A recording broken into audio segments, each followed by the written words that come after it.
This is not a kid-friendly show.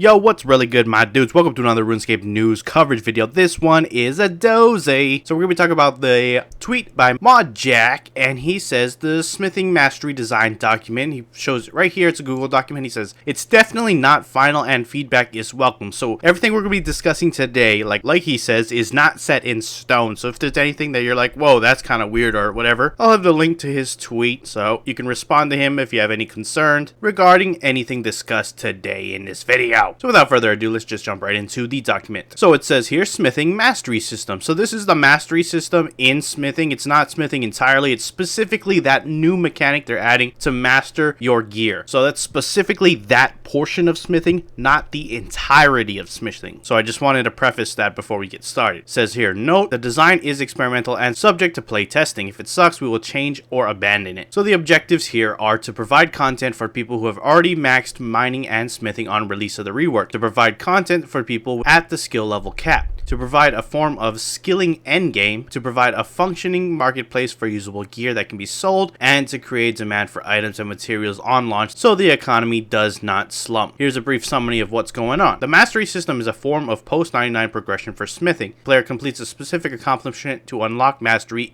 of a particular item, which requires them to make those items at every tier of metal. Unlocking mastery gives the ability to make masterwork Ethereum items of that type. Masterwork items are the best possible smithing gear, which are good in their own right and can be combined with PVM drops to make the best gear in the game. Making more mastery items earns mastery points, which allow the player to improve their mastery level for that item type. An increased mastery level makes the player more efficient at creating those items, allowing for more profit when selling them. Mastery only applies to the top end, masterwork Ethereum items. Each is very expensive, slow, and difficult to make. Mastery does not apply to lower tier or non-masterwork Ethereum items. Then they show two videos that they talked about this sort of thing. We've all seen it in the past. Anyways, moving on. So unlocking mastery. To unlock mastery and thus the ability to create masterwork items, a player must first complete a special accomplishment for that item type. Mastery is always unlocked and upgraded per item. So sword mastery and plate body mastery are entirely separate. The accomplishment requires the player to earn a certain amount of XP through smithing that item in each of the metal tiers. This XP must be specifically gained through the item type, e.g. smithing plate bodies contributes to unlocking plate body mastery. So alternate XP methods such as quests, lamps, or artisan workshop won't work. A player must be 99 smithing already to start earning mastery credit. This ensures that players leveling through the 90 tier are not punished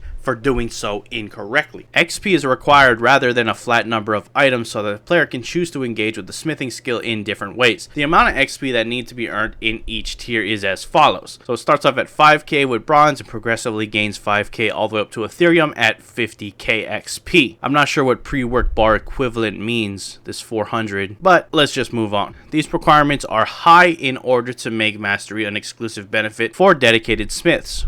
We may want to reduce them if they prove punitive, or will be slightly more obtainable post rework. Once the player has completed all of these from the same item, they unlock mastery level 1 in that type and can make mastery work items for that type. If they want to unlock a different item mastery, they'll have to repeat the mastery unlocking process for that item. It's not intended that a player have mastery in more than one item, but they can if they want to. Now, leveling up mastery. Every time a player completes a masterwork Ethereum item, they earn 10 mastery points in that item, e.g. sword mastery points, plate body mastery points. Points are awarded for smithing, not handing in, because a player needs to be able to sell what they make. Once the player has enough mastery points, they reach a new level of mastery. This gives them a chance when creating a masterywork item of that type to create a second identical one for free. No additional materials are required. If the chance is above 100%, then every 100% provides a guarantee free item and the remainder is a chance for a final one. Free extra items do not give additional mastery points. For example, a player with a sword mastery level of 23 makes a masterwork sword. This gives a 220% chance of a proc. So the player makes 3 swords automatically and has a 20% chance to make a 4th. Interesting. So if you're at a really high mastery level, you're going to be making a lot of these masterwork items. Moving on, the requirement in points to reach the next level of mastery increases each time. The system is not designed to have a cap or be ultimately completable. No achievements or accomplishments such as capes should be tied to a specific mastery level. However, However, smiths should be able to compare their mastery level. This should dissuade players from dumping masterworks in order to raise their mastery level, because the only purpose of having a mastery level is to smith for profit, and dumping is not profitable, unless they're loss leading, which would be legitimate. If we have extra time during development, we can introduce more interesting, unique benefits for early mastery levels instead of additional proc chance. For example, a chance to save materials or gain a different item. This work would have to be evaluated against other options though. So here's the graph you see right here. Mastery experience needed to get to the next level, and items needed to craft to get that exact level. Seems like a pretty steady progression overall. There's a bit of a curve, but looks like you're going to be needing to create a lot of mastery items in order to reach those higher mastery levels. Moving on to the economics in the final section here in this post. The function of this system is to make prolific smiths more efficient at smithing, because they get double, triple, and eventually even quadruple returns on their manufacturing. Their cost per item is the raw cost divided by the expected number of items, e.g. 1.7 for a 70% chance, which reduces the cost to 59% because 100% divided by 1.7 equals 59%. What this means in practice is that the price of the items will be determined by the key players in the market. For example, if one player has mastery level 30, their proc rate is 300, thus whenever they make an item, they make 4 items. This means their material cost per item is reduced to 25%. When the player is buying materials to smith, they can afford to pay up to 4 times as much as a player with the mastery level of 0 and still stay profitable. This means that the price of materials rises and or the price of the smith item falls, such that high mastery players can keep profiting, but low mastery players cannot make a profit because the materials will cost more than the finished item. Although this is not a very egalitarian system, by design it is not intended to be achieved by everyone. Only people who are already interested in participating in high level smithing and trading